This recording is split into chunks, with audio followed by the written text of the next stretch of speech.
मतलब सॉफ्टवेयर क्या होता है? What is software? So set of instructions to do a particular task. Set of instruction to do a particular task. तो ये programme होता है कि सॉफ्टवेयर होता है? सही प्रोग्राम होता है, set of program is a और सेट ऑफ सॉफ्टवेयर। प्रोग्राम्स और सॉफ्टवेयर हो जाएगा। अच्छा, सेट ऑफ प्रोग्राम सॉफ्टवेयर हो जाएगा। यानी हमें कोई सॉफ्टवेयर बनाना है तो हमारे पास सेट ऑफ सॉफ्टवेयर होना जरूरी है। मतलब तमाम सारे के प्रोग्राम्स होने जरूरी है, एक प्रोग्राम हमारा सॉफ्टवेयर नहीं कहलाएगा। नहीं सर, सेट में एक प्रोग्राम भी आ जाएगा ना, तो उसमें हम कंप्यूटर से इंटरेक्ट करेंगे, तो उसे कुछ इंफॉर्मेशन प्रोवाइड करेंगे, क्या हमें टास्क परफॉर्म करवाना है उस कंप्यूटर से, मशीन से। यानी एक प्रोग्राम भी सॉफ्टवेयर हो सकता है? हाँ सर। अच्छा, तो सॉफ्टवेयर इंजीनियरिंग की जरूरत क्यों पड़ी?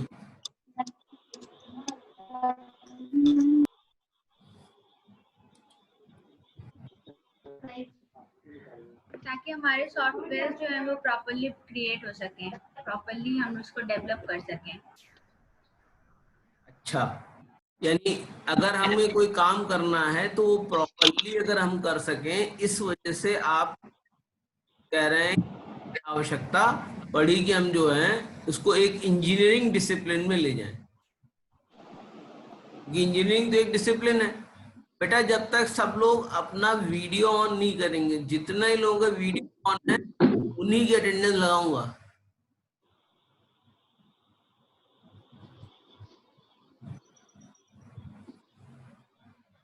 अभी ये एक कोई गैलेक्सी आए थे, वो कहाँ गए?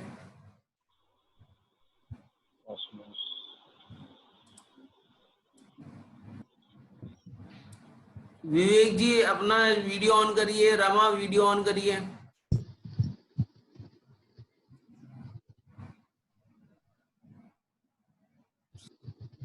सौरभ हैं?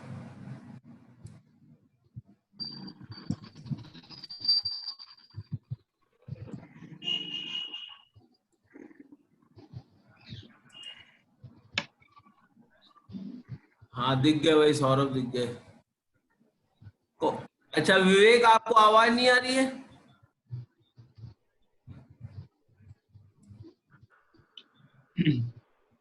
देखिए हम एक स्क्रीन शेयर करने जा रहे हैं जिसमें कुछ बेसिक डेफिनेशंस हैं। ये बुकिश डेफिनेशंस हैं। सॉफ्टवेयर इंजीनियरिंग के अंदर हम लोग, कई लोगों ने देखा होगा सॉफ्टवेयर इंजीनियरिंग को लोग कहते हैं कि इसमें तमाम सारे डॉक्यूमेंट्स क्रिएट करने पड़ते हैं, वो हमारे यूज के नहीं होते हैं, हमारी जो एफिशिएंसी है वो रिड्यूस हो जाती है अगर हम वो सारे सॉफ्टवेयर, वो सारे डॉक्यूमेंट्स बनाना शुरू करें। क्या ऐसा होता है? No sir. अच्छा, आप लोगों ने भी सॉफ्टवेयर बनाया है पिछली बार, और भगवान की दया से आप लोगों का वो हुआ नहीं था, क्या कहते हैं, वाइवा। पिछली बार जो हुआ अच्छा हुआ या बुरा हुआ, जो भी हुआ, लेकिन इस बार ऐसा नहीं हुआ क्योंकि सब लोग प्रिपेयर्ड होके आ रहे हैं। दीपाली वीडियो ऑन करो बेटा। आप लोग पीजी के स्टूडेंट हो, मुझे बार बार कहना ना पड़े, प्लीज वीडियो ऑन कर लीजिए। तो सॉफ्टवेयर इंजीनियरिंग में बेसिकली कुछ डेफिनेशंस हैं जो कई ऑथर्स ने दी हैं। वो क्या डेफिनेशंस हैं, उन डेफिनेशंस को हम पढ़ते हैं। तो मैं स्क्रीन शेयर कर रहा हूं।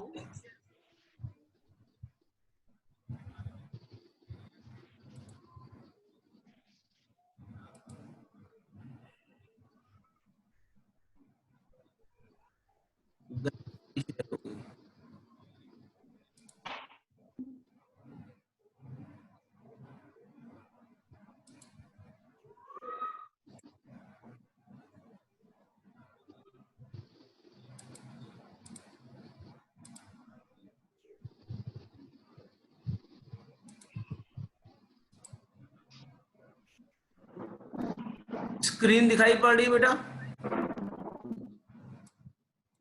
Yes sir.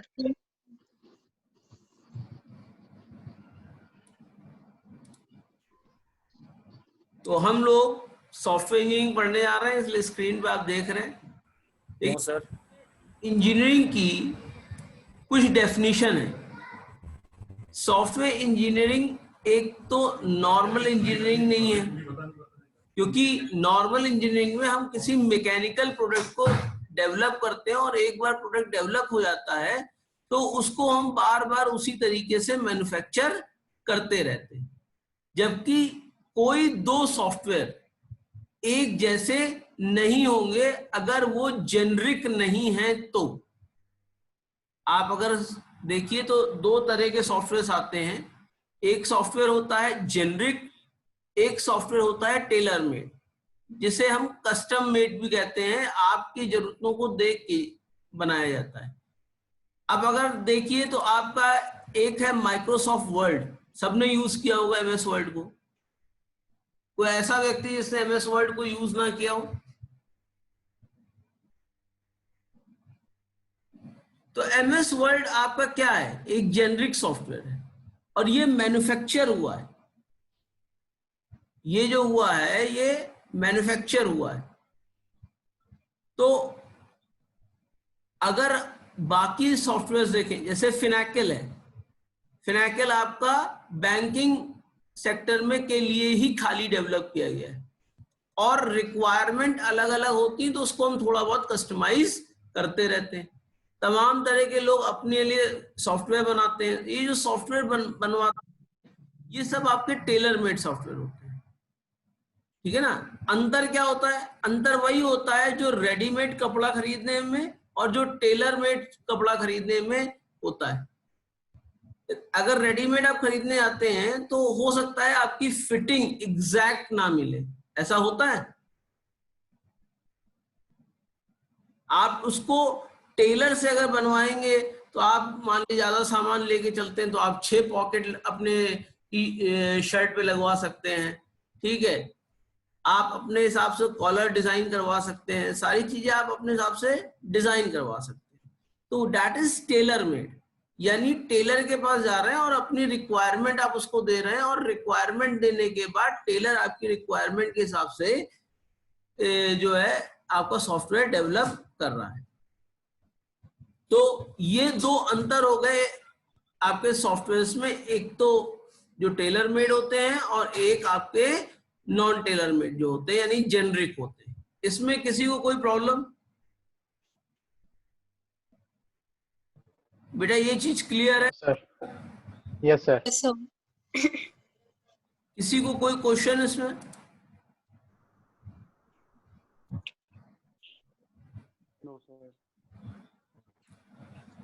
अच्छा, सॉफ्टवेयर इंजीनियरिंग करता क्या है? सबसे पहली चीज एक सिस्टमैटिक ऑर्गेनाइज अप्रोच यूज करता है अपने काम करने के लिए। जो ये सिस्टमैटिक है, ये सिस्टमैटिक क्यों कही जाती है? क्योंकि अगर हम नॉन सिस्टमैटिक वजह से करेंगे तो आपका तमाम तरह के सॉफ्टवेयर हैं जो आप प्रॉपरली ऑर्गेनाइज नहीं कर पाएंगे। क्योंकि सॉफ्टवेयर में आप लोगों ने बात सुनी होगी मॉड्यूलर प्रोग्रामिंग की, ऑब्जेक्ट ओरिएंटेड प्रोग्रामिंग की। तो मॉड्यूल में आप तभी डिवाइड कर पाओगे, अलग अलग ऑब्जेक्ट्स को तभी आप यूज कर पाओगे जब वो एक सिस्टमैटिक वे में आपके सामने आ रहे होंगे, आपके सामने सारा फ्लो आ रहा हो। इसके लिए हम तमाम तरह के टूल्स यूज करते हैं। टूल्स का मतलब ये नहीं कि औजार हम लोग यूज करने जा रहे हैं। टूल्स का मतलब यहाँ पे है कि हम अलग अलग टेक्निक यूज करते हैं, अलग अलग सॉफ्टवेयर यूज करते हैं और इन सारे टूल्स को केस के अंदर, CASE केस यानी computer aided software engineering tool के अंडर हम लोग इसको यूज करते हैं। जैसे आप MS वर्ड यूज कर रहे हैं, ये भी एक तरह का केस टूल है। आपने डेटाबेस बनाने के लिए कॉपी पेन ये सब भी यूज कर रखा है। अगर आप उसको यूज करने के लिए कंप्यूटर का यूज कर रहे हैं बनाने के लिए, तो कंप्यूटर एडेड आपकी डिवाइस है वो। और जो डेवलपमेंट होता है वो हमारा 3 बेसिक चीजों पर डिपेंडेंट होता है। सबसे पहली चीज होती है स्कोप। सॉफ्टवेयर का स्कोप हमको मालूम होना चाहिए, प्रॉब्लम स्टेटमेंट हमको मालूम होना चाहिए। अगर हम स्कोप के इक्वल काम करेंगे तब तो ठीक है, अगर स्कोप के बाहर जाने लगेंगे तो हम कभी भी वो टाइम फ्रेम में काम को कंप्लीट नहीं कर पाएंगे। तो पहली चीज जो स्कोप, दूसरा हो गया टाइम। आपको मालूम होगा अगर 100 प्रोजेक्ट्स स्टार्ट होते हैं सॉफ्टवेयर में तो 80% सॉफ्टवेयर फेल हो जाते हैं। वो फेल क्यों हो जाते हैं, कोई बता सकता है?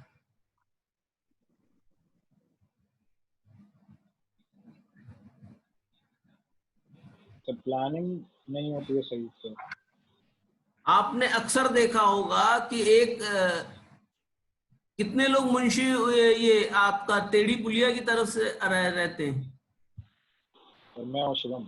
एक तो ऐश्वर्य है, शिवम भी। शिवम भी रहते हैं, आप भी रहते हैं, है ना? तो ये बताइए ब्रिज बन यस सर, अभी नहीं बन रही है। रही है? कोई देख रहा है रेगुलर उसका क्या एस्टिमेटेड टाइम था? नहीं। और जब भी प्रोजेक्ट डिले होने लगता है तो वो एक्स्ट्रा कॉस्ट लेना शुरू कर देता है, उसका जो टाइम है वो एक्सटेंड करता है। तो ये तीन चीजें, कॉस्ट, टाइम और स्कोप, ये डायरेक्टली प्रोपोर्शनेट हैं एक दूसरे के। अगर स्कोप बढ़ेगा तो टाइम भी बढ़ेगा, टाइम बढ़ेगा तो कॉस्ट बढ़ेगी। ये सब पे लागू होता है, चाहे वो आपका सॉफ्टवेयर प्रोजेक्ट हो चाहे आपका वो हार्डवेयर प्रोजेक्ट हो। क्लियर है? तो प्रोजेक्ट मैनेजमेंट के दौरान हम तीन चीजों को सबसे ज्यादा अहमियत देते हैं, वो है आपका स्कोप, टाइम एंड कॉस्ट। ये तीन चीजें हैं जिन पे कोई भी चीज, आपकी कोई भी प्रोजेक्ट डिपेंडेंट होता है। इसमें से कोई, अगर इन तीनों चीजों को आपने सही से नहीं ऑर्गेनाइज किया तो आपका प्रोजेक्ट कंप्लीट नहीं होगा, आपका प्रोजेक्ट ओवर कॉस्ट हो जाएगा, आपका प्रोजेक्ट स्कोप को फाइंड नहीं कर पाएगा। क्लियर है ना बेटा मेरी बात? Yes sir. आपने देखा होगा एक प्लैनेटोरियम बना हुआ है लखनऊ में, एक प्लैनेटोरियम बना हुआ है नक्षत्रशाला। आप लोग गए होंगे वहां पे, आपने शो देखा होगा। उसमें देखिए बाहर एक बोर्ड लगा हुआ है अनुमानित लागत, यानी कितना पैसा उसमें लगना था, अनुमान लगाया गया था।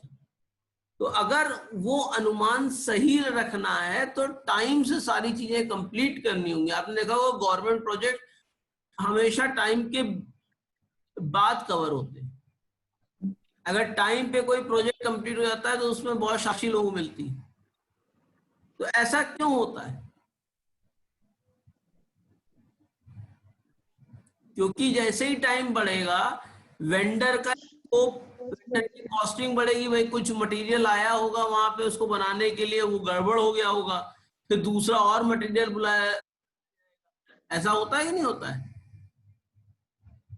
दूसरा, सिस्टमैटिक अप्रोच का अगर आपको एग्जांपल दें तो आप देखते होगे आपकी रोड बनती है, ठीक है, पहले रोड बन जाएगी, उसके बाद पाइप वाले आ जाएंगे कि इसके अंदर तो सीवर लाइन पड़ी नहीं है, बिना ऐसे कैसे रोड आप चलाओगे, आके खोद डालते हैं। यानी आपकी प्रॉब्लम जहां थी वहां की वहीं रह गई। ऐसा होता है कि नहीं होता है? तो ये है सिस्टमैटिक काम करना, मतलब ये नहीं है, लेकिन सिस्टमैटिक वे में काम करेंगे तो ये सारी चीजें अपने आप रिजॉल्व हो सकती है। कि अगर पहले मान लीजिए ये आकर अपनी सीवर लाइन डाल दें, उसके बाद रोड बन जाए, दो डिपार्टमेंट हैं आपस में कोलैबोरेट करके काम कर लें, तो ये आपका एक सिस्टमैटिक और ऑर्गेनाइज अप्रोच कहेगा। क्लियर है ना? जैसे आप लोगों को अगर घर बनाना होता है तो सबसे पहले क्या करते हैं, आप घर बनवाते हैं, ये नहीं पेंटर को बुला लाते हैं कि अभी घर बना ही नहीं है, पेंटिंग वो काहे करेगा, या अभी घर बना नहीं, इलेक्ट्रिशियन आपने बुला लिया। तो हर रिसोर्स को कब लेना है, अवेल करना है, ये बहुत रिक्वायर्ड होता है कि हमको मालूम। क्लियर है बेटा? तो अगर हम देखें सॉफ्टवेयर इंजीनियरिंग की, तो कुछ महान लोगों ने यहाँ पर जो है हमको डेफिनेशंस दी हैं। सबसे पहली डेफिनेशन आप गौर की आ रही है, इन्होंने सॉफ्टवेयर इंजीनियरिंग को डिफाइन कैसे किया है? The establishment and use of sound engineering principle in order to obtain economically developed software. आपके पास रिसोर्सेस इरफात नहीं है, मतलब रिसोर्सेज हैं वो लिमिटेड हैं। तो अगर आप किसी भी रिसोर्स को लिमिटेडली यूज करके आप सॉफ्टवेयर को डेवलप करते हो, तो हम कहते हैं इकोनॉमिकली डेवलप हुआ है, कि वो अपने सही समय पे, सही कॉस्ट से और सही टाइम में उसको डेवलप किया गया है। That is reliable. एक वर्ड यहां पे आ रहा है रिलायबल। रिलायबल का मतलब क्या है? जिस पे ट्रस्ट कर सकें। रिलायबल का मतलब ये होता है, अच्छा, रिलायबल का मतलब जिस पे आप ट्रस्ट कर सके। मान लीजिए आप मुझसे पूछिए 2 into 2, मैं हमेशा बताऊं 5। अब जितनी बार मुझसे पूछे 2 into 2, मैं हमेशा बताऊं 5, तो क्या मैं रिलायबल नहीं हूं?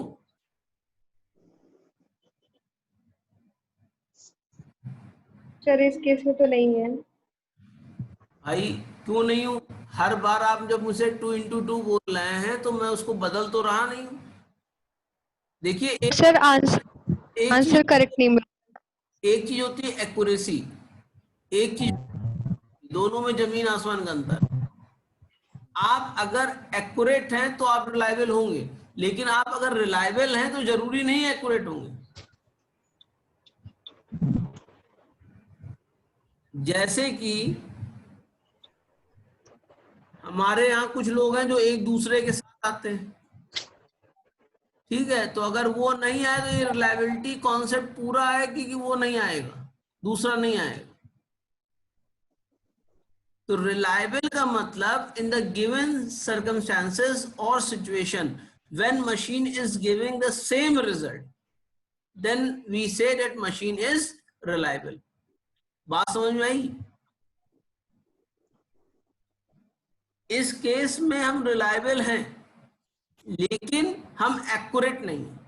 आपको मालूम है जब भी आप मुझे 2 into 2 पूछोगे मैं हमेशा 5 ही बताऊंगा, मैं अपने आप को डेविएट नहीं कर रहा हूं। क्लियर है? दूसरा, एफिशिएंटली वर्क करने का मतलब क्या हुआ?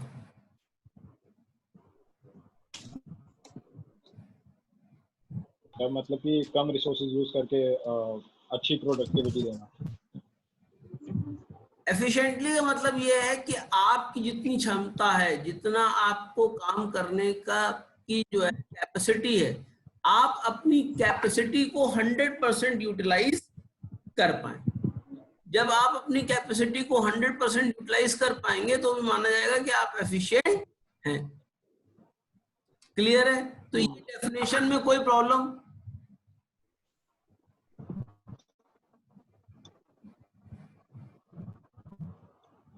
No sir. दूसरी No, डेफिनेशन आ रही है स्टीफन सैच की, जिन्होंने कहा था it's a discipline whose aim is the production of quality software।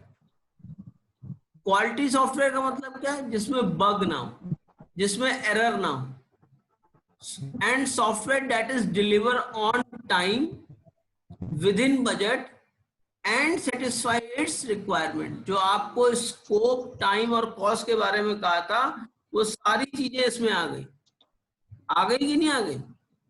कि हमारा एक ऐसी डिसिप्लिन जिसको यूज किया जाए, जिसको एम किया जाए इस तरीके से कि वो एक ऐसा सॉफ्टवेयर बनाए जो अच्छा सॉफ्टवेयर हो। अच्छा इन द सेंस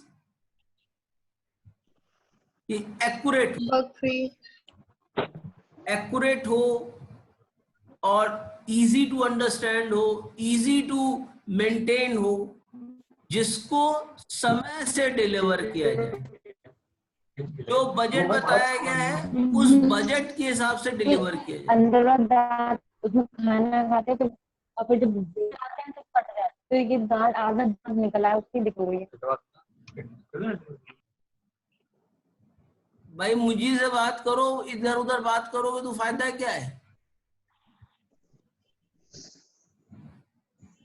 एक बार आप लोगों को एक वाक्य बताते हैं कि आजकल आपने देखा होगा कि जो कचहरी है ना, कोर्ट, वो ऑनलाइन चल रही है। तो एक बार एक वकील साहब जो हैं वो बनियाइन पहन के चले आए कोर्ट में और केस तुरंत डिसमिस हो गया। क्यों है ऐश्वर्य? बात समझ में आई?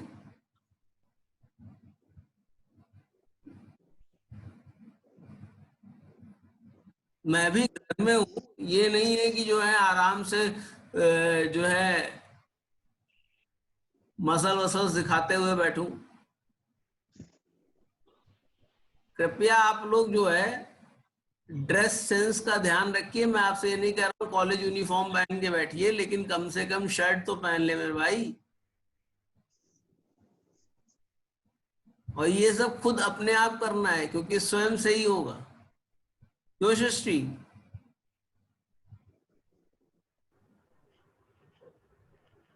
भाई गौरव सर ने इतना तुम लोगों को वैल्यू एजुकेशन बताई, लेकिन नहीं आनी थी नहीं आई,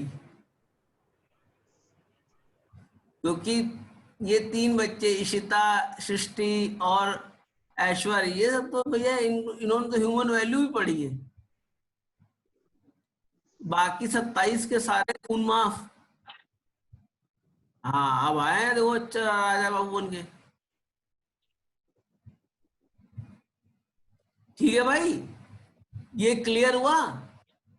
with in budget, with in time, और सारी रिक्वायरमेंट को फुलफिल करने के। क्लियर है? अगर मैं कोई चीज बनाऊं ऐसी जो आपके मतलब की ना हो, तो क्या आप उसे लेंगे?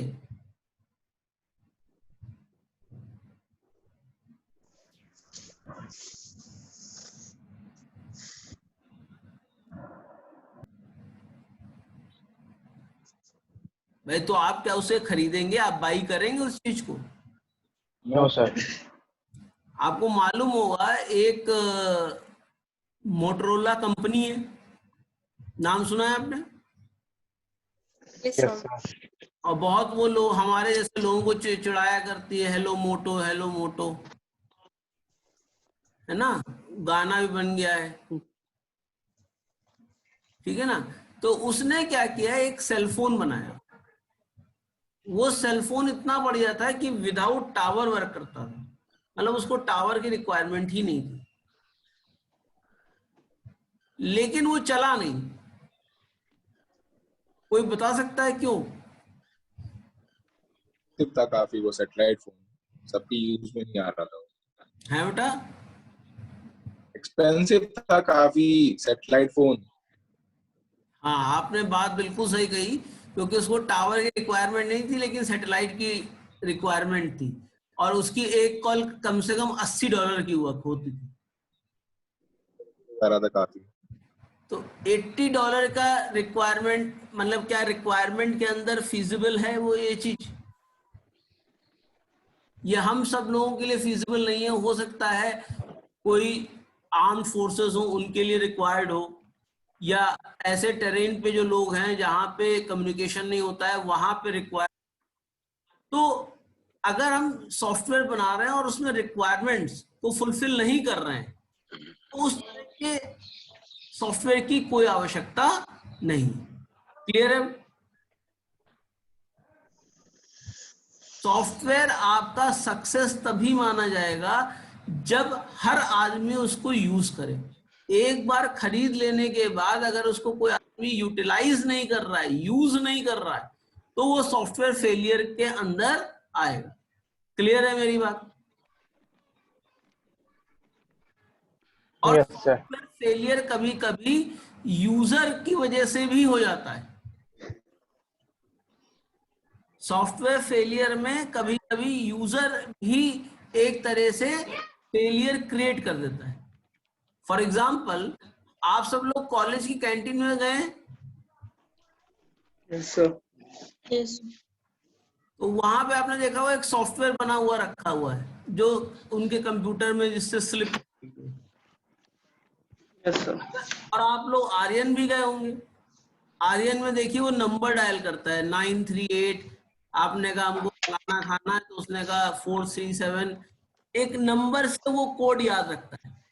लेकिन आपके जो कॉलेज का कैंटीन में जो यूआई है यानी यूजर इंटरफेस है, उसमें अलग अलग खानों की फोटो बनी हुई है, समोसा बना हुआ है, चाय बनी हुई है, ठीक है, कॉफी बनी हुई है, उस पर क्लिक करिए, चाहिए आपने कहा 10 चाय चाहिए तो 10 स्लिप कट के आ जाएगी। अब यही अगर इंटरफेस हम चेंज कर दें, मतलब कॉलेज वाला इंटरफेस हम आर्यन में दे दें, आर्यन वाला इंटरफेस कॉलेज कैंटीन में दे दें, तो हो सकता है कॉलेज कैंटीन में जो व्यक्ति उसको ऑपरेट कर रहा है वो सही तरीके से ऑपरेट ना कर पाए, क्योंकि उसके सारे नंबर याद ना हो। और अगर वही चीज आप आर्यन में दे आए तो उनके पास आपकी कैंटीन से कंपेरेबिलिटी कंपेयर करें तो कितनी डिशेज है, ज्यादा डिशेज होती है कि नहीं होती, वो एक स्क्रीन पे हो सकता है ना पाए। तो यहाँ पर यूजर को देखकर यूआई बनाने की आवश्यकता हमेशा रहती है। आपने देखा होगा छोटे बच्चों की, जैसे बायजू है, बायजू ने बड़े लोगों का अलग बना रखा है और छोटे बच्चों का अलग सेगमेंट बना रखा है, क्योंकि अगर बड़े सेगमेंट में उनको डालेंगे, या हम जिस तरह से क्लास ले रहे हैं इस तरह से अगर हम नर्सरी के बच्चे की क्लास लें, आप लोगों के भाइयों की क्लास हो रही होगी, भाई बहनों की, तो क्या वो इसी तरीके से क्लास लेते हैं? तो डिफरेंस आ जाता है, हमें यूजर को देख के सारे काम करने होते हैं। क्लियर है भाई? तो अब अगर हम बात करें कुछ सॉफ्टवेयर इंजीनियरिंग आई क्यों, वो आई इस वजह से क्योंकि सॉफ्टवेयर का रिक्वायरमेंट काफी ज्यादा बढ़ गया, तो उसके कुछ फेलियर्स हुए थे जिनको सॉफ्टवेयर फेलियर्स कहते हैं, जिनकी वजह से आपका रिक्वायरमेंट बहुत ज्यादा आ गई कि हम सॉफ्टवेयर इंजीनियरिंग को यूज करें। सबसे पहला जो फेलियर था वो एरियन 5 रॉकेट का था। एरियन 5 रॉकेट आपका यूरोपियन स्पेस एजेंसी ने 10 साल की मेहनत करके बनाया था, और उसका उस समय जो कीमत थी वो बहुत ज्यादा नहीं थी, $7 बिलियन थी। और ये जो बड़ा सा रॉकेट था ये केपेबल था 3 टन की सैटेलाइट्स ऑर्बिट में ले जाने के लिए, और यूरोप इसको बहुत इंपॉर्टेंस दे रहा था, क्योंकि इससे जैसे उसका जो है कमर्शियल चीजें उसको मिलनी शुरू हो जाती। जैसे इंडिया ने एक बार सैटेलाइट्स 103 सैटेलाइट्स ऑर्बिट में डाल दी थी एक ही रॉकेट के थ्रू, अभी हाल ही में ऐसी चीज हुई है। तो इंडिया वालों को आ जाता है ये सब तो कर ही सकते हैं कि टेम्पो में जहां 8 की जगह सवारी जाती है वहां ये 10-10 12-12 बैठाते हैं, तो एक साथ एक रॉकेट में इन्होंने 104 सैटेलाइट भेज दी थी। लेकिन ये रॉकेट आपका डिस्ट्रॉयड इन 39 सेकेंड हो गया,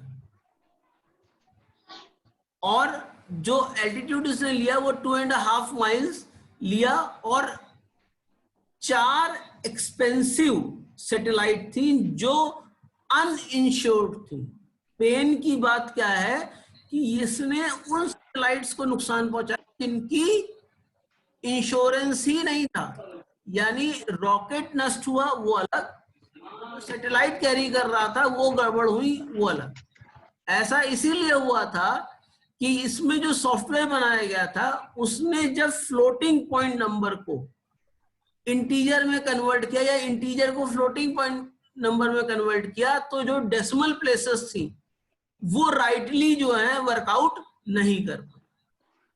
इसकी वजह से ये हो गया। ये देखिए रीजन भी लिखा है, when the guidance system own computer tried to convert one piece of data, the sideway velocity of the rocket from 64-bit format to 16-bit format. The number was too big and an overflow error is found. और 36.7 seconds के अंदर वो engine fail कर गया, guidance system बंद हो गया। और उन्होंने ऐसा नहीं कि केवल एक इंजन बना रखा, यूनिट भी था, लेकिन दूसरे यूनिट में भी सेम इसी तरह की कोडिंग थी, तो वो यूनिट भी फेल कर गया। तो दोनों यूनिट के फेल होने की वजह से आपका पूरा जो इतना कॉस्टली प्रोजेक्ट था वो लॉस हो गया। क्लियर है मेरी बात? यहाँ पे प्रॉब्लम क्या थी? यहाँ प्रॉब्लम ये की थी, इन्होंने सॉफ्टवेयर को टेस्ट नहीं किया था, क्योंकि अगर टेस्टिंग करते तो ये पता चल जाता कि ट्रंकेशन कितने बिट का है, तो उस जो है जो आपका बग आ रही है, जो एरर आ रही है, वो एरर आपकी एक्सेप्शन आपका हैंडल हो सकता। क्लियर है?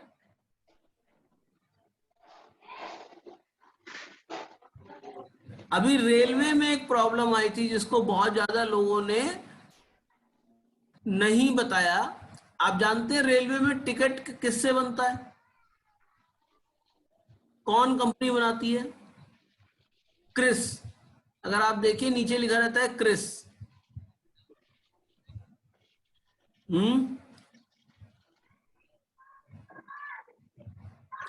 अभी जब IRCTC की साइट अपडेट हुई तो उन्होंने, क्रिस ने, एक प्रॉब्लम आ गई थी सॉफ्टवेयर में कि वो सब अमाउंट का टिकट बना रहा था। सब अमाउंट का टिकट का मतलब क्या? अगर मान लीजिए आपके जाने कहीं टिकट की कीमत 500 रुपए है, तो वो 350 या 450 का ही टिकट बना रहा था। ये बाद में पकड़ा गया प्रॉब्लम, ये बग बाद में पकड़ी गई, तब तक के रेलवे को मॉनिटरी नुकसान हो चुका था। जितने लोगों ने यात्रा खत्म कर ली थी, जो लोग अपना सफर कर चुके थे, जर्नी कवर कर चुके थे, उनसे कैसे आप लोगे पैसा? क्लियर है ना मेरी बात?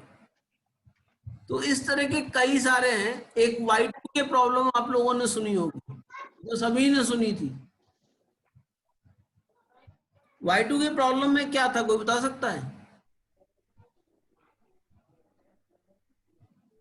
सर जब हमारा ईयर चेंज हुआ था 1999 से 2000, तो सर जो हमारा डेट का फॉर्मेट था, तो सर वहां पे जो चेंजेस हुए थे 1999 टू 2000, जब हमारे सिस्टम्स पे वो अपडेट हो रहा था, तो सर वो अपडेट ही नहीं हो रहा था और हमारा सिस्टम वहीं पे क्रैश कर रहा था।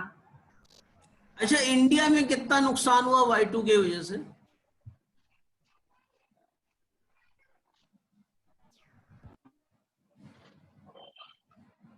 बेसिकली इसका सबसे ज्यादा इम्पैक्ट वहां पड़ा जहां हम लोग रोबोटिक्स का यूज करते हैं।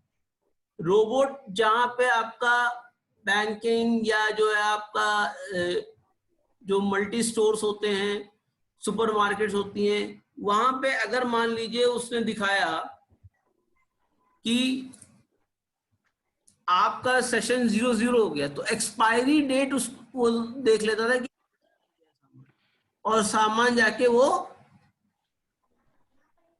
कबाड़ में फेंक आता था। तो प्रॉब्लम कि 2 डिजिट के फॉर्मेट को रिटर्न किया गया था पहले, अब उसकी जगह उन्होंने कौन सा फॉर्मेट लिया हम लोगों ने? YYYY, यानी ईयर 2000 में ये प्रॉब्लम आई थी। अब जब ईयर 10,000 आएगा तो फिर से प्रॉब्लम आएगी, लेकिन हम लोग तो रहेंगे नहीं देखने के लिए प्रॉब्लम है कि नहीं है, इसलिए हम लोगों ने 4 डिजिट पे छोड़ दिया है। ये नहीं 6 डिजिट तक के ले जाते तो तब भी सही था। तो ये Y2 के प्रॉब्लम थी। इसके बाद एक पेट्रियट मिसाइल का यूज हुआ था। पेट्रियट मिसाइल आपकी बेसिकली एंटी मिसाइल सिस्टम होती है, ये डिफेंस सिस्टम होती है।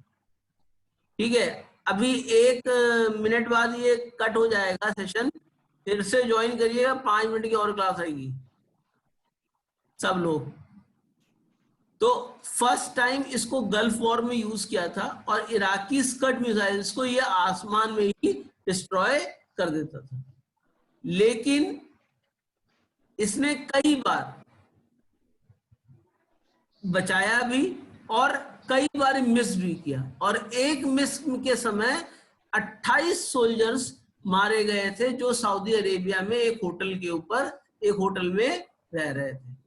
उसका रीजन क्या था कि small timing error in the system clock accumulate to the point that after 14 hour the tracking system was no longer accurate. जो मिसाइल ट्रैकिंग सिस्टम था वो एक्यूरेट नहीं था। जब वो एक्यूरेट नहीं था तो वो किसी भी मिसाइल को डिस्ट्रॉय नहीं कर पाता था, क्योंकि पिन पॉइंट एक्यूरेसी की रिक्वायरमेंट होती है।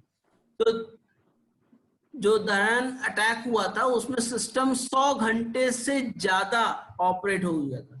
नॉर्मली क्या होता था, उसको हर 14 घंटे बाद रिफ्रेश करना पड़ता था, रीस्टार्ट करना पड़ता था, जो इन्होंने स्टार्ट नहीं किया। क्लियर है?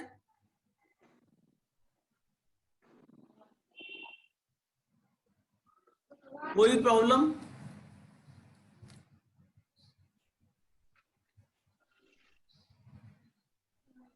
अब ये फिर से मैं एंड करके फिर से स्टार्ट कर रहा हूं, क्योंकि 1 ही मिनट बचा हुआ है मेरे पास। आप सब लोग फिर से ज्वाइन करिए, अटेंडेंस तभी लूंगा।